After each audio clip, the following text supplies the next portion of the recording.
Hey guys, it's Jessica with Creating Your Happy, and I am coming to you raw today.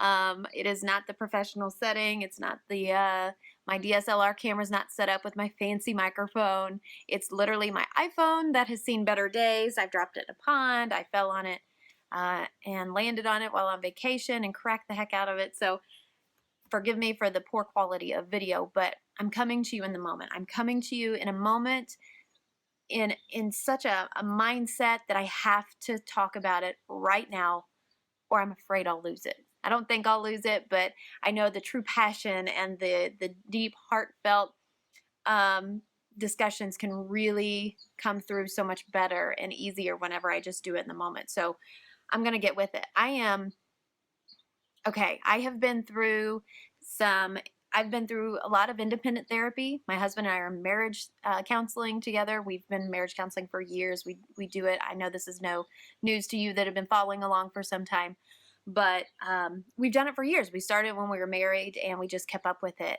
And recently, man, we've gotten on a level that is just incredible. We've broken through the layers. If you're part of our Creating Your Happy group on Facebook, I shared something this morning, a quote from a book I'm reading that I'm actually going to talk a lot about in this video. We're at a stage where we're peeling back the layers of the onion of our self-awareness and in our marriage. And man, it is getting, I would say it's about halfway through the onion and it's getting good. And what I mean by good is it doesn't mean it's, oh, that's so great. And our marriage is perfect. We're almost there to perfect marriage. It's not that at all. We're getting in deep. We're getting into those deep things that we've needed to talk about for years. And through our marriage counseling and sessions, we are also working on ourselves and those things that we need to work out individually that can really enhance our marriage. And this video is not about marriage. I don't want to start it off with you thinking that it's about marriage. This is going to be about yourself and your self-awareness and an incredibly enlightening thing that I have stumbled upon. I guess you could say I went looking for it, but I would say I stumbled upon it too. But in that marriage counseling, I mean, we've really focused on our self-awareness and stuff too. So in that, with that said, my husband, Matt, who has been on some of our Creating Your Happy videos lately on the marriage Q&A sessions, he called me into the other room the other night. He said, "Come here, you got to watch this." And I thought, oh, here we go. Here we go. It's another one of his motivational videos he wants me to watch on YouTube. Okay, I love him. They're not for me usually, but I'll go in there and do it for him. So I sat down with the mindset of such a waste of time. I could be finishing up the dishes. I could be getting the kids' dinner ready. I'd rather be doing something else. And I sat there and I listened. And what he showed me was a video of Mel Robbins. It's I don't know how else to explain her without saying YouTube her. He said, "Jessica, you need to follow this lady. You need to listen to her." And I thought, don't you be telling me what I need to do. It's part of that self-awareness and self-care I'm working on. But I sat down and I listened to her, and holy crap, that woman has got it going on. And I don't mean that she has a perfect life. I mean, she speaks truth. She's speaking on a level that I'm longing for, that level of reality and the mindset that I am thirsty for to just absorb everything she has to say. And I've only known about her for a couple days, and man alive, what an incredible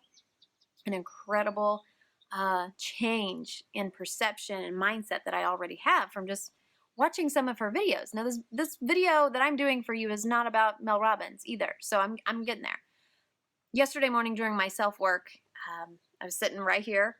I had my computer out. I had my binder out, my notes, and I got on her Instagram. I wanted to get on every social media thing she had, and I got on Instagram, followed her, and her most recent post on Instagram was her reading a book. And I thought, I hate reading books. I hate it. I hate it with a passion. I love the smell of them, like old library books, just like Sex and the City. You know, I totally get that. Like, it just smells so good. I love the looks of them. I love cookbooks. I love party books. I love how they look on a shelf. But when I actually sit down to pick one up, it's like, okay, I'm ready. I got my drink. I got my phone turned on silent. I have my comfy pillow. I sit down and I get this book and I want to fall asleep after like 2 minutes. It's just not for me, no matter what book it is.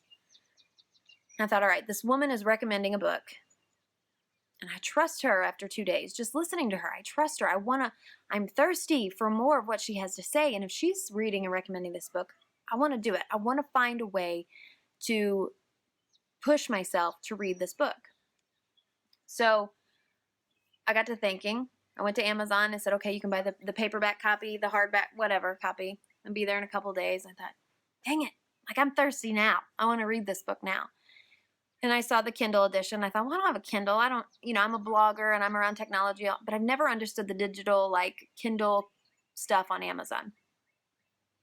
And I thought, wait, what does that say? It just says download the app and then you can read it starting immediately. I thought, okay, I'm a blogger. I'm on my computer all day long. I love reading on the computer. Maybe I'll actually read a book if it's on the computer instead of hardback physical copy. So I did it. I downloaded the Kindle app, bought the book immediately. This was at 6 o'clock yesterday evening. It's 11 a.m.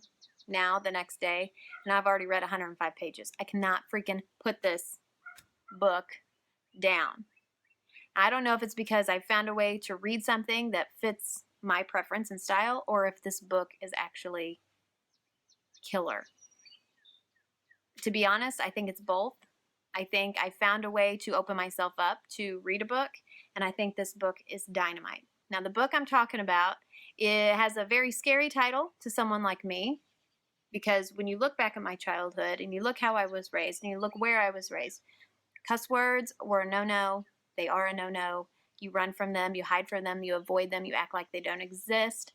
So when a book is titled with a cuss word in it, I run. I don't want to read that. How crude. Why would they name it that? That's so stupid. But you know what? Mel Robbins recommended it. I bought it. I'd had people tell me about this book in the past, but that's really what I thought. I thought, I'm not reading a book, and I'm definitely not going to do a video or post about it in the Creating Your Happy Facebook group and recommend it when it has a cuss word. How awful is that? So I fought it. But when I pushed through it, out of my comfort zone, thought I'd give it a chance for $12.99 or whatever the digital copy was. I don't remember. It's amazing to me how even the title of the book has some emphasis on my self-work. I've resisted this book because of my fear, my childhood emotions that I relate to it. I pushed and resisted against it. But I pushed forward and I pushed past it. And I bought the freaking book, no matter what it was titled. It does have some cuss words in it, and when I see it, do I tend to go, ee? Yeah. But guys, it's not what it's about. This book is so real and so direct and so to the point and so enlightening. Now, the book is titled, it's sort of long, so I want to make sure I get it right. The Subtle Art of Not Giving a F. It says F asterisk CK. I'm not going to say the word because I'm still working on that part of my childhood in my adulthood. A Counterintuitive Approach to Living a Good Life. So if you've not read this book, if you hate reading books, oh my gosh. Pick up this book, download this book, do an Audible thing, whatever works for you. Guys, I am telling you, I don't care what mental state you're in, you're going to get something from it. And when I first read that title, I thought, The Art of Not Giving a F. Well, I want to give an F. Like, I care. I want to be a caring person. And I struggle with caring what people think, being a people pleaser. And so I thought, wait, I want to read that. I want to not give an F. But at the same time, I want to give an F. So don't let that title scare you, because I'm only, 105 pages in, and he's already touching on the fact of how to not give an F, but to only give an F about things that you care about. And it is so enlightening, and I don't know if it's because I am so knee-deep in my therapy to where I've peeled back the outer layers of my onion to be able to reach those deep emotions and feelings and thoughts. So I don't know if it's so good for me to read right now because of the current mindset that I'm in, or if it will be good for everyone. But guys, I'm telling you, it talked about something this morning that is the whole purpose of this video. I had to lead up to that so you'd know what in the crap I was talking about. but I've been struggling with something so hardcore the last few days, and it's a problem. Okay, I'm defining it as a problem in my head, and that's okay. I mean, we're supposed to have problems so we can have the joy and the excitement of overcoming those problems and those successes of you know, overcoming them and moving past them. But guys, as I've said in a Facebook Live recently over on my Facebook page, my therapist said the other day, he goes, Jessica, having a problem is not the problem. It's how you deal with it is the problem. And I looked at him and I said, did you come up with that? Because that sounds very scripted. And he said, just write it down. And I said, well, say it again. He said, Jessica, having a problem is not the problem. How you deal with the problem is the problem. And I thought, okay, I'm digging that. That's deep, right? That can be deep on so many levels. So this morning, when I'm sitting there reading this book, and he gets to the point, Mark Manson is the author of this book. When Mark gets to this point about viewing a problem in his life as a problem and viewing the meaning of that problem, how defining the meaning of your problem can make a huge difference in how you view the problem. So I know that kind of sounded like word throw up right there. But guys, it's the meaning that you place on a problem is what can totally overwhelm you, can weigh you down, can cause your emotions to go completely out of whack. So with the problem I was facing this morning, I'm looking at it going, okay, this is the problem I have with this person. Because he or she is doing this, this means he or she is just a deadbeat. They're awful. They're not kind. They don't care about my feelings. They don't care about other people's feelings. And I really did. I sat down and I thought about that this morning. I was reading that book. And I classified that person in my life as being an awful person. Now, I don't want to say that, and I wouldn't say that because I truly know deep down inside they're not an awful person. But that's what I was letting my emotions tell me. I was letting my emotions flood me with that perception of that person instead of taking the true meaning and the reality of the problem and going, does that one problem, that one act that person is doing, is that literally defining who that person is? I'm focusing on that meaning, the meaning that I've created in my head. I'm focusing on that meaning and making it a bigger problem than it really is. By this person doing this, it doesn't mean that they're an awful person or anything like that. But I have let my emotions flood me and overwhelm me so much that I'm focusing on that and I'm totally ignoring everything else good that this person has done. And it rang so true to me this morning that we all do this in our lives with problems. We can't control problems in our life. We're always going to have problems. But the meaning that we place on them and how we deal with them can have a major, major result in our lives and how we handle that problem. There are different levels of problems. There are problems of, oh, I overslept this morning and it ruined my whole day, to we've lost someone dear and close to us in our life. They can range in so many different levels. But no matter the severity of the problem, no matter how big it is, how small it is, we're always going to have the problem. We're always going to be able to control or work on controlling our emotions of how we deal with the problem and the meaning that we place on that problem. So if there's anything I can say in this video today, one, pick up this book, download it, buy it, whatever, however you want to. I'll put a link to it on Amazon so it's easy to find it, but I'm sure it's in stores, however you want to do it.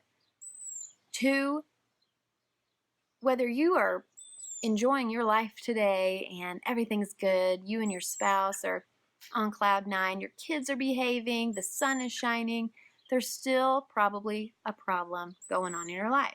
So whether you're choosing to ignore it right now or not, maybe one thing, Or if you're sitting on your couch, you're sad, you're depressed, something major happened last night with your spouse, with your family, with your friend, with your finances.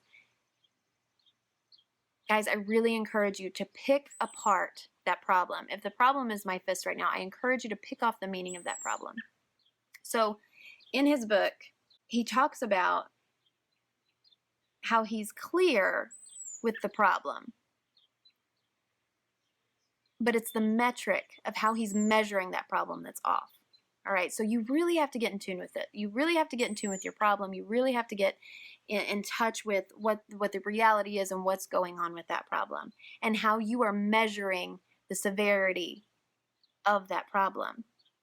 So what I'm saying is, when you pick off the meaning of that problem that you're placing on that problem, so say it's your finances.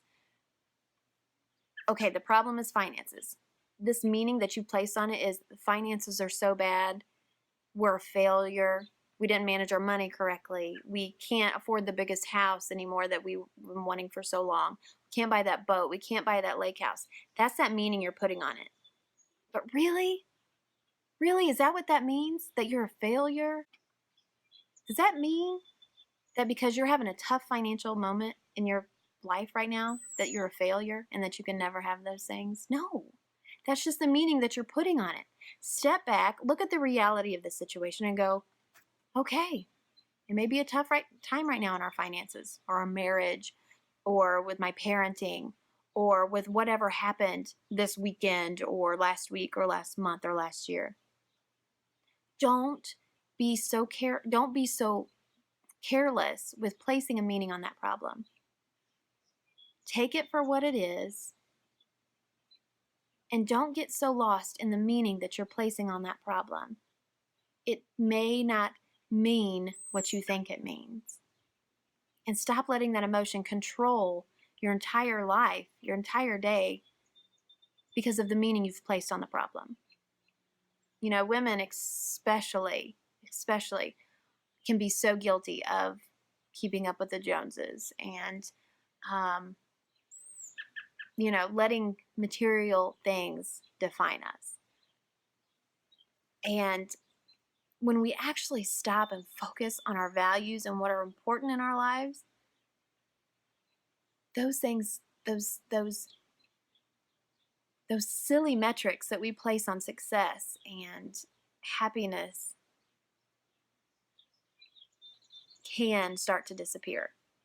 I think it takes a lot of work, and it takes a lot of focus and a lot of self-work and a lot of reading and a lot of getting true and real with yourself and peeling back the layers to make those silly values disappear. So that's, in the first 100 pages that I've read in this book, I mean, that's what that's what he's really talked about, are the values that we're placing and how we measure the problems in our lives and how we just do this crap to ourselves. We measure our problems as something so bad and so awful, and that it's affecting us and there's nothing we can do about it. Guys, dissect that problem, whether it's big or small. Find the true meaning of that problem if it's something that can be thought about in a different light. Don't let it totally define your life or the situation or a person. I care about this so much because I see so many of us, including myself, I see so many of us struggle on a daily basis with whatever gets thrown at us. We're never promised it's easy, and there's always going to be a problem. But man alive, if we can focus on how to put a true meaning and a reality check behind each problem, holy cow, it's going to be amazing. The quality of life that we can have when we are faced with such problems. Something that he said is, it's not important as how you come to see the situation. It's how you choose to measure it and value it. You get to choose every single day. You get to choose every single day how you measure a problem in your life. I really encourage you guys to pick up this book. I really encourage you to focus on the reality of any problem that comes your way, to measure the meaning of each problem, and do it step by step. You know, I think a lot of us are so scared by motivational talks and books and all this stuff that's thrown at us in so many ways. I think we're overwhelmed with, well, if that one book doesn't change my life completely and I'm healed forever, then I might as well not even do it. Or my mind can't even go there right now. The kids are screaming. I think sometimes we're so intimidated and overwhelmed and threatened by the thought of having to work on ourselves and having to get it right 100% that we just push away from it and just, whatever happens in life. But guys, take it in small chunks, take it in baby steps. It's peeling, like I said in that Creating Your Happy group this morning, it's peeling back the layers of your self-awareness to get to the good, tough, meaty parts of the middle so you can chip away at that as well to define a whole new life that can be something you can't even fathom right now in your mind. All right, guys, I'll link to this book.